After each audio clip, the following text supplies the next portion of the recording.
नमः शिवाय। महाशिव पुराण की दिव्य कथा में आपका स्वागत है। देवी सती, जो स्वयं आदिशक्ति का स्वरूप है, उनके जीवन के अध्याय हमें शिव भक्ति, त्याग और आत्मज्ञान की ओर ले जाते हैं। आइए इस दिव्य यात्रा में प्रवेश करें।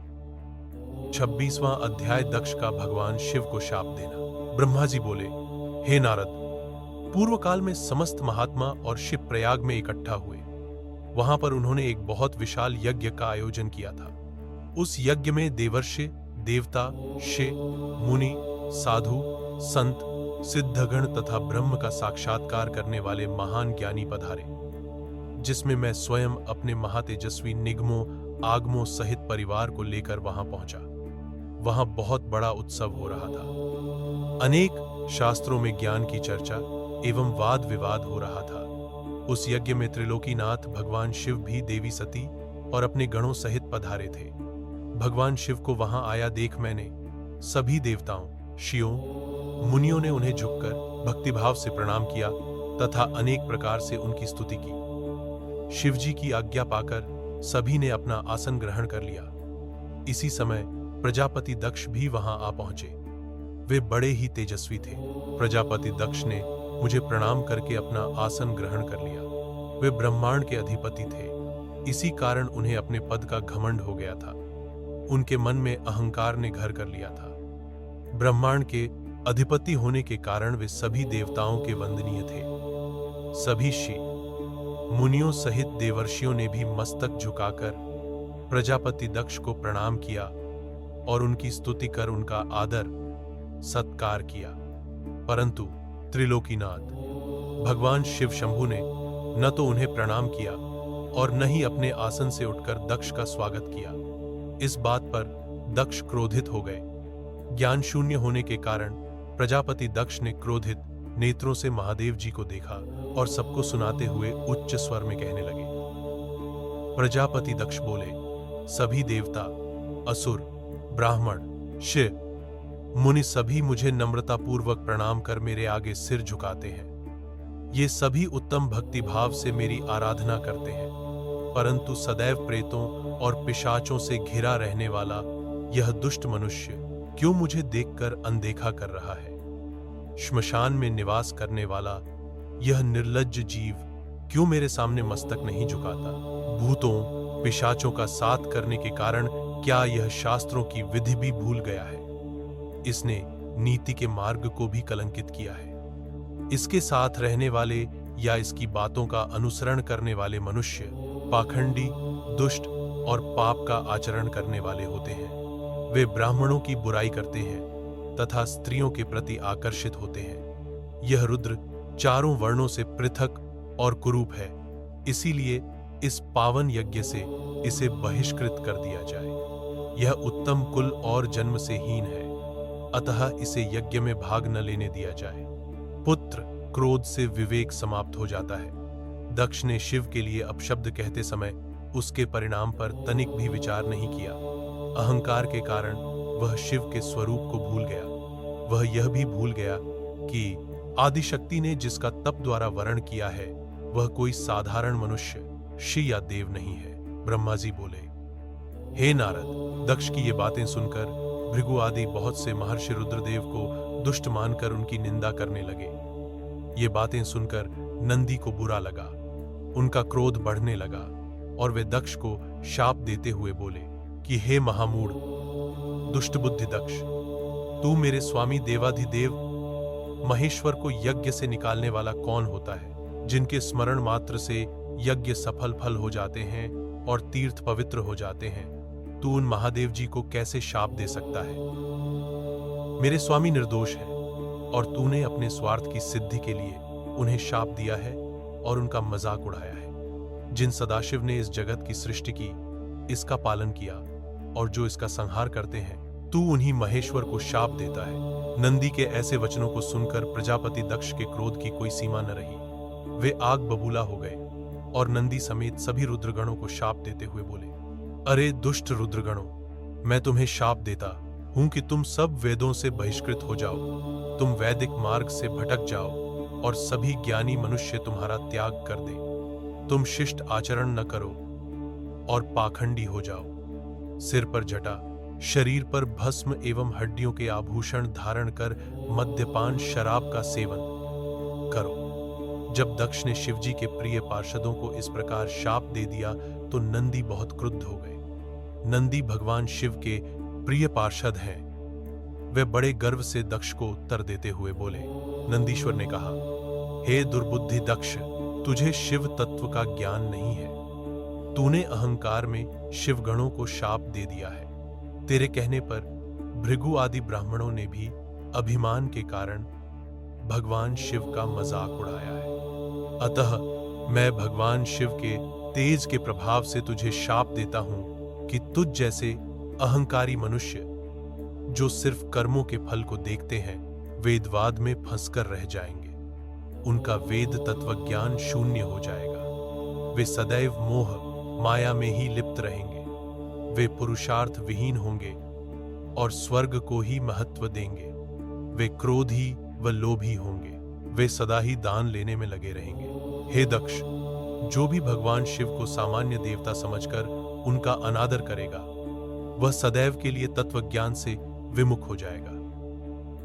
वह आत्मज्ञान को भूलकर पशु के समान हो जाएगा तथा यह दक्ष, जो कि कर्मों से भ्रष्ट हो चुका है, इसका मुख बकरे के समान हो जाएगा। इस प्रकार बहुत गुस्से से भरे नंदी ने जब दक्ष और ब्राह्मणों को शाप दिया तो वहां बहुत शोर मच गया। भगवान शिव मधुर वाणी में नंदी को समझाने लगे कि वे शांत हो जाएं। प्रभु शिव बोले, नंदी, तुम तो परम ज्ञानी हो। तुम्हें क्रोध नहीं करना चाहिए। तुमने बिना कुछ जाने और समझे ही दक्ष तथा समस्त ब्राह्मण कुल को शाप दे दिया है। सच्चाई तो यह है कि मुझे कोई भी शाप छू ही नहीं सकता है। इसलिए तुम्हें अपने क्रोध पर नियंत्रण रखना चाहिए था। किसी की बुद्धि कितनी ही दूषित क्यों न हो, वह कभी वेदों को शाप नहीं दे सकता। नंदी, तुम तो सिद्धों को भी तत्वज्ञान का उपदेश देने वाले हो। तुम तो जानते हो कि मैं ही यज्ञ हूं, मैं ही यज्ञ कर्म हूं, यज्ञ की आत्मा मैं हूं, यज्ञपरायण यजमान भी मैं हूं। फिर मैं कैसे यज्ञ से बहिष्कृत हो सकता हूं? तुमने व्यर्थ ही ब्राह्मणों को शाप दे दिया है। ब्रह्मा जी बोले, नारद, जब भगवान शिव ने अनेक प्रकार से नंदी को समझाया तो उनका क्रोध शांत हो गया। तब शिवजी अपने अन्य गणों व पार्षदों के साथ अपने निवास स्थान कैलाश पर्वत पर चले गए। क्रोध से भरे दक्ष भी ब्राह्मणों के साथ अपने स्थान पर चले गए, परंतु उनके मन में महादेव जी के लिए क्रोध एवं ईर्ष्या का भाव ऐसा ही रहा। उन्होंने शिवजी के प्रति श्रद्धा को त्याग दिया और उनकी निंदा करने लगे। दिन ब दिन उनकी ईर्ष्या बढ़ती जा रही थी। कौतुक और मंगलाचार कर दक्ष ने यज्ञ की दीक्षा ली, परंतु उस दुरात्मा दक्ष ने त्रिलोकीनाथ करुणानिधान भगवान शिव को यज्ञ के लिए निमंत्रण नहीं भेजा था, न ही अपनी पुत्री सती को ही बुलाया था। दक्ष के अनुसार भगवान शिव कपालधारी हैं, इसलिए उन्हें यज्ञ में स्थान देना गलत है। सती भी शिवजी की पत्नी होने के कारण कंपाली भार्या हुई, अतः उन्हें भी बुलाना पूर्णतः अनुचित था। दक्ष का यज्ञ महोत्सव अत्यंत धूमधाम एवं हर्ष उल्लास से आरंभ हुआ। सभी मुनि अपने अपने कार्य में संलग्न हो गए। तभी वहां महर्षि दधीचि पधारे।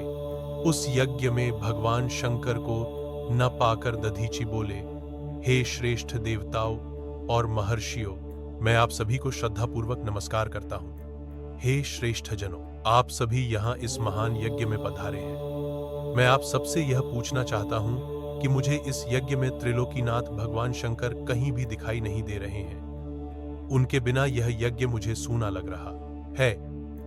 उनकी अनुपस्थिति से यज्ञ की शोभा कम हो गई है। जैसा कि आप जानते ही हैं कि भगवान शिव की कृपा से सभी कार्य सिद्ध होते हैं। वे परम सिद्ध पुरुष नीलकंठधारी प्रभु शंकर यहाँ क्यों नहीं दिखाई दे रहे हैं, जिनकी कृपा से अमंगल भी मंगल मंगल हो जाता है, जो सर्वथा सबका मंगल करते हैं। उन भगवान शिव का यज्ञ उपस्थित होना बहुत आवश्यक है। इसलिए आप सभी को यज्ञ के सकुशल पूर्ण होने के लिए परम कल्याणकारी भगवान शिव को अनुनय विनय कर इस यज्ञ में लाना चाहिए, तभी इस यज्ञ की पूर्ति हो सकती है। इसलिए आप सभी श्रेष्ठजन तुरंत कैलाश पर्वत पर जाएं और भगवान शिव और देवी सती को यज्ञ में ले आएं। उनके आने से यह यज्ञ पवित्र हो जाएगा। वे परम पुण्यमयी हैं। उनके यहां आने से ही यह यज्ञ पूरा हो सकता है। महर्षि दधीचि की बातों को सुनकर दक्ष हंसते हुए बोला कि भगवान विष्णु देवताओं के मूल हैं, अतः मैंने उन्हें सादर यहां बुलाया है। जब वे यहां उपस्थित हैं, तो भला यज्ञ में क्या कमी हो सकती है। भगवान विष्णु के साथ साथ ब्रह्मा जी भी वेदों, उपनिषदों और विविध आगमों के साथ यहां पधारे हैं। देवगणों सहित इंद्र भी यहां उपस्थित हैं। वेद और वेद तत्वों को जानने वाले तथा उनका पालन करने वाले सभी महर्षि यज्ञ में आ चुके हैं। जब सभी देवगण एवं श्रेष्ठजन यहां उपस्थित हैं, तो रुद्रदेव की यहां क्या आवश्यकता है। मैंने सिर्फ ब्रह्मा जी के कहने पर अपनी पुत्री सती का विवाह शिवजी से कर दिया था। मैं जानता हूं कि वे कुलहीन हैं। उनके माता पिता का कुछ भी पता नहीं है। वे भूतों, प्रेतों और पिशाचों के स्वामी हैं। वे स्वयं ही अपनी प्रशंसा करते हैं। वे मूढ़, जड़, मौनी और ईर्ष्यालु होने के कारण यज्ञ में बुलाए जाने के योग्य नहीं है। अतः दधीचि जी, आप उन्हें यज्ञ में बुलाने के लिए न कहें। आप सब ऋषि मुनि मिलकर अपने सहयोग से मेरे इस यज्ञ को सफल बनाएं। दक्ष की बात सुनकर दधीचि मुनि बोले, हे दक्ष, परम कल्याणकारी भगवान शिव को यज्ञ में न बुलाकर तुमने इस यज्ञ को पहले ही भंग कर दिया है। यह यज्ञ कहलाने लायक ही नहीं है। तुमने भगवान शिव को निमंत्रण न देकर उनकी अवहेलना की है, इसलिए तुम्हारा विनाश निश्चित है। यह कहकर दधीचि वहां से अपने आश्रम चले गए। उनके पीछे पीछे भगवान शिव का अनुसरण करने वाले सभी ऋषि मुनि भी वहां से चले गए। दक्ष के समर्थकों ने यज्ञ छोड़कर गए ऋषियों मुनियों के प्रति व्यंग्य भरे वचनों का प्रयोग किया। इस प्रकार प्रसन्न होकर दक्ष बोलने लगे कि यह बहुत अच्छी बात है कि मंदबुद्धि और मिथ्यावाद में लगे दुराचारी मनुष्य सभी इस यज्ञ का त्याग करके स्वयं ही चले गए हैं। भगवान विष्णु और ब्रह्मा जी, जो कि सभी वेदों के ज्ञाता हैं और वेद तत्वों से परिपूर्ण हैं, इस यज्ञ में उपस्थित हैं। ये ही मेरे यज्ञ को सफल बनाएंगे। ब्रह्मा जी बोले कि दक्ष की ये बातें सुनकर वे सभी शिव माया से मोहित हो गए। सभी देवर्षि आदि देवताओं का पूजन करने लगे। इस प्रकार यज्ञ पुनः आरंभ हो गया। मुनिश्रेष्ठ इस प्रकार वहां यज्ञ स्थल पर रुके। अनेक देवर्षि और मुनि वहां पुनः यज्ञ को पूर्ण करने हेतु पूजन करने लगे। यदि यह कथा आपके हृदय को छू गई हो तो इसे अपने प्रियजनों तक अवश्य पहुंचाएं। जुड़े रहिए ऐसे ही और दिव्य प्रसंगों के लिए। हर हर महादेव।